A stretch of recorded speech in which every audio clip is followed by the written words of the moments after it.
Hello everyone.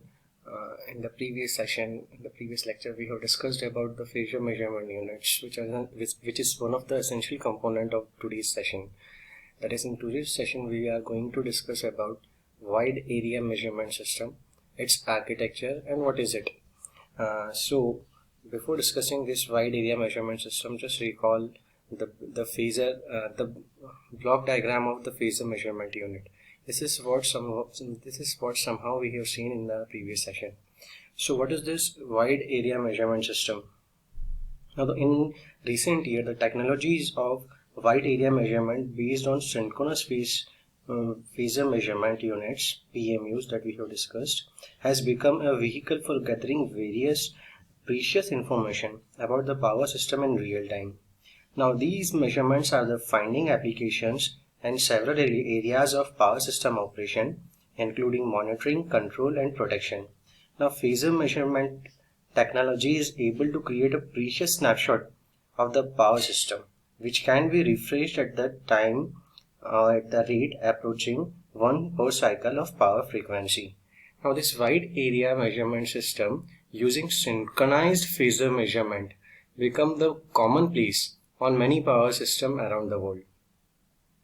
Now, this technology offers precious measurement of positive sequence voltage and current at remote locations. Now, the instrument which perform this measurement is known as phasor measurement units. Fine. Block diagram representation of phasor measurement unit is shown in this figure. Now, the basic structure of phasor measurement unit is very much like that of a computer relay. Yes, this is one of the advancement which is being used in the case of computer relaying. So the input signal, which consists of the voltage and the currents from the power systems, are sampled, and the sampled data is converted into the positive sequence quantity as per the technique such as the discrete Fourier transform and Fourier transform as discussed in the previous unit. Now, these measurements are time tagged using a GPS clock. As we have seen yesterday also, there is a GPS receiver, and the function of that receiver is that GPS clock consists of a crystal oscillator which is uses clock pulses. Now, the phase locked oscillator, which is in between these phasor measurement unit and GPS receiver. Now, this is used for the correction of error between the pulses per second and the clock frequencies. Now these measurements can be refreshed as frequently as once per cycle. Now, the output of these PMUs, which consist of time tags, are available for the communication to local or remote sites, where the remote communication with several PMU is involved. That we will see soon the architecture of this wide measurement unit system. So we can see there are several PMU units which are involved in the communication and is known as phasor data concentrators. That PDC also we have discussed earlier. Now, the PMUs and PDCs form a hierarchical structural wide area measurement system architecture. Now, this is the architecture which I am talking about. This is the hierarchy of phasor measurement units and phase data concentrators to manage the wide area measurement system. Now, this wide area measurement system consists of phasor measurement units. These are the phasor measurement units where the measurements are carried out. Fine.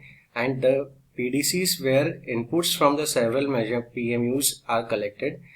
Now, these PMUs send their signals to the PDCs, that is phase data concentrators, and are passed on to the various applications. Now, this PDC sends these data to the various applications as needed. Now, this is the hierarchy of this wide area measurement system. Now, the task of this phasor data concentrator. Now, this PDCs perform various tasks which is briefly summarized. Now, it matches the time lags of data received from various PMUs so that a synchronized data stream is created for the application and communicated to the upper level of hierarchy for further data concentrations. Fine.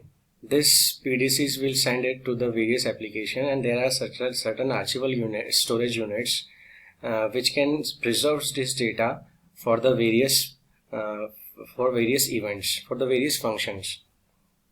Fine. Now this PDC and PMUs stores this archival data which can be used for the analysis of major system events.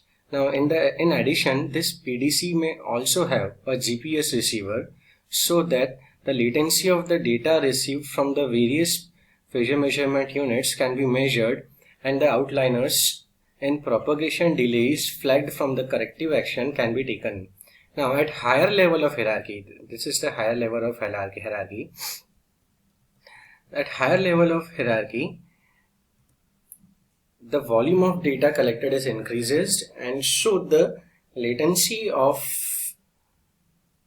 the data at the PMU level, relatively fast action can be taken using local available data. Now at regional or central control centers, this application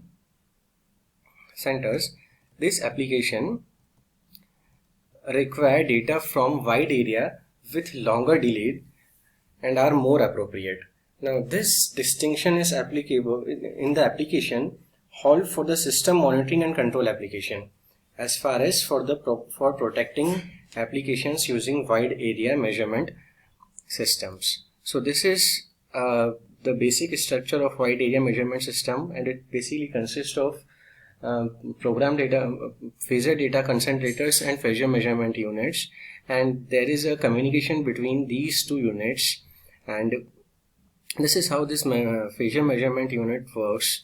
Now in the next lecture we will discuss the various application of this wide area measurement system.